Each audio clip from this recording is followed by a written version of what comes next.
हड़ताल को लेकर बाद श्रम विभाग के deputy labour commissioner Ajay Pal ने से हरियाणा न्यूज में खास बातचीत की, जिसमें उन्होंने कहा कि फिलहाल स्थिति सामान्य है।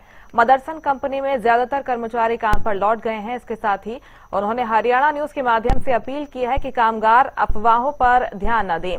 अगर किसी तरह की कोई भी परेशानी है तो वो सीधे श्रम विभाग के अधिकारियों से संपर्क कर सकते हैं। सुनवाते हैं आपको बातचीत के दौरान उन्होंने क्या कुछ कहा।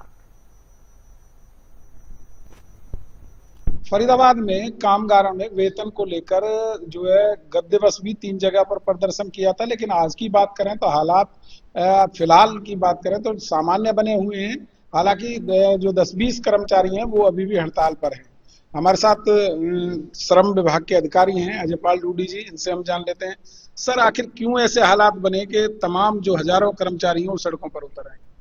हजारों कर्मचारी तो आप नहीं कह सकते कि सड़कों पर उतर आए, लेकिन जो 3 कंपनियां थी, 2 छोटी कंपनियां थी, उन कंपनियों के वर्कर को ये गलतफहमी थी कि जो इंक्रीज हुआ है उनको अभी मिलना चाहिए था। तो उनको समझा दिया गया कि ये 1 अप्रैल से लागू है, तो अप्रैल की सैलरी आपको मई में दी जाएगी, उसके साथ इस बढ़ोतरी के साथ दी जाएगी। तो उनके समझ आ गया और वहाँ 1-2 मिनट के अंदर कोई वो डिस्टर्बेंस थी, वो उन्होंने काम तुरंत शुरू कर दिया।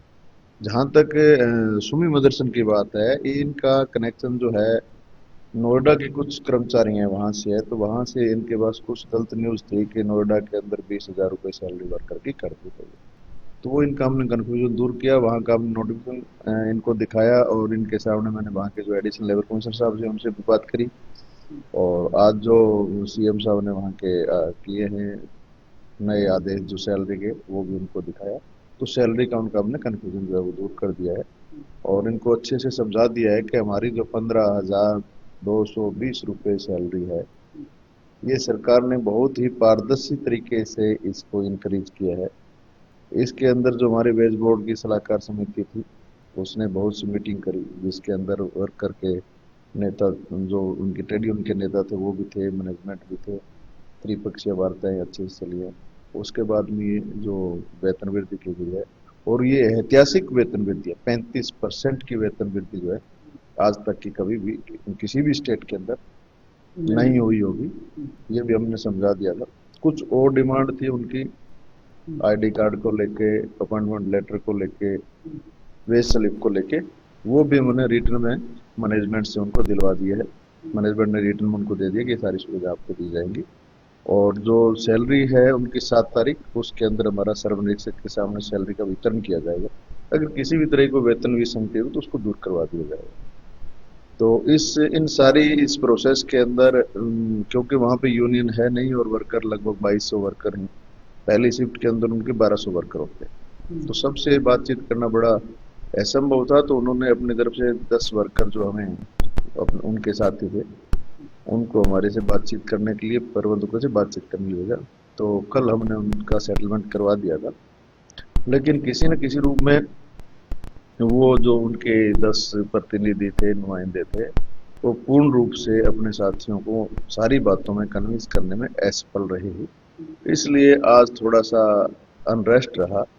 लेकिन हमने 12 बजे तक उनको समझा दिया था और प्रबंधकों ने कहा कि आज जो वर्कर ज्वाइन करना चाहे ड्यूटी, जो फर्स्ट शिफ्ट उनकी 2 बजे तक होती है, वो आज कर ले। अगर नहीं करना चाहेगा तो भी उसकी हाजिरी लगेगी और वो कल अपने सुबह ड्यूटी से आ सकते हैं। तो कुछ वर्कर जो थे, 150-200 वर्कर तो कंपनी के अंदर काम करने लगे, बाकी उन वर्करों की छुट्टी कर दी गई। तो कुछ लोग अभी भी रुके हुए हैं? नहीं, वहाँ अब कोई भी हड़ताल पे रुका हुआ नहीं है। 10-12 लड़के जो थे वो इधर उधर थोड़ा सा असंतुष्ट थे, उनको समझा दिया गया था। लेकिन श्रेणी बनाई है सर, कौन कौन सी श्रेणी बनाई है, किस किस को कितना कितना वेज मिलेगा? ये श्रेणी पहले से ही होती हैं। इसके अंदर होता है, पहले हेल्पर है, फिर अर्ध कुशल है, फिर कुशल है और फिर हाईली स्किल्ड होता है। इनकी 4 कैटेगरी होती है। जो हमारा 15,220 रुपये है, ये हेल्पर का है, पहली श्रेणी का है। उसके बाद का जो हमारा है वेतन वृद्धि है दूसरी कैटेगरी के लिए, वो है 16,780 रुपये। तीसरी कैटेगरी के लिए 18,500 रुपये और चौथी कैटेगरी के लिए 19,425 रुपये।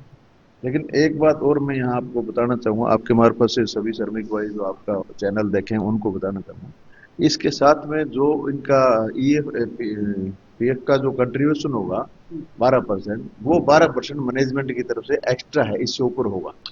इसमें से सिर्फ जो वर्कर की कटौती है वो उनके पीएफ की और उनका जो पार्ट होता है ईएसआई का वो ही कटेगा, बाकी इतना ही परसेंट जो है उनके जो पीएफ में जमा होगा वो मैनेजमेंट की तरफ से भी होगा।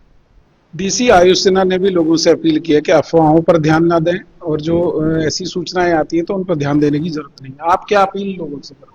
हाँ, डीसी साहब ने भी हमें आदेश दिए हैं कि हम सक्रिय रह के काम करें। डीसी साहब के आदेश अनुसार माननीय श्रम मंत्री जी और हमारे मुख्यमंत्री जी के भी यही आदेश है कि किसी वर्कर को किसी भी तरह की तकलीफ ना हो, पूर्ण रूप से जो वेतन वृद्धि गई है उनका उनको उचित लाभ मिले। इसके लिए डिपार्टमेंट जो है अभी हमारे इंस्पेक्टर, एएलसी और मैं स्वयं भी, क्योंकि अर्ली मॉर्निंग शिफ्ट शुरू होती है वो 6 बजे से लेकर 9 बजे तक शुरू हो जाती है, तो हमारे इंस्पेक्टर और एएलसी और हम स्वयं जा रहे हैं पिछले 4 दिन से, मॉर्निंग 6 से 9 की ड्यूटी हम वहाँ पे कर रहे हैं। अगर कहीं भी हमें ये लगता है या कोई वर्कर को कोई हमसे जानकारी चाहिए तो हम उनको जानकारी दे रहे हैं। तो मैं एक बात ये भी कहूँगा कि वैसे तो इतने बड़े फरीदाबाद के अंदर 6000 फैक्ट्रियां हैं, अगर एक भी फैक्ट्री के अंदर कोई वर्कर अनरेस्ट है तो वो भी ठीक बात नहीं है। लेकिन दूसरी ओर ये भी कहेंगे 6000 फैक्ट्रियों के अंदर सिर्फ और सिर्फ केवल एक फैक्ट्री है जिसके अंदर अनरेस्ट नहीं कह सकते, ये मिसकम्युनिकेशन कह सकते हैं, या उनकी वर्कर्स की जो है उनके पास पूरी सही जानकारी नहीं मिलने के कारण ये हुआ है। बाकी इतने बड़े फरीदाबाद के अंदर बड़ा शांतिपूर्ण माहौल है। शांतिपूर्ण माहौल है और साफ तौर पर लोगों से अपील भी जिले के डीसी और जो श्रम विभाग के अधिकारी उनकी तरफ से भी की जा रही है कि वो अफवाहों पर किसी भी तरह से ध्यान ना दें। फरीदाबाद से हरियाणा न्यूज के लिए राजेंद्र दहिया।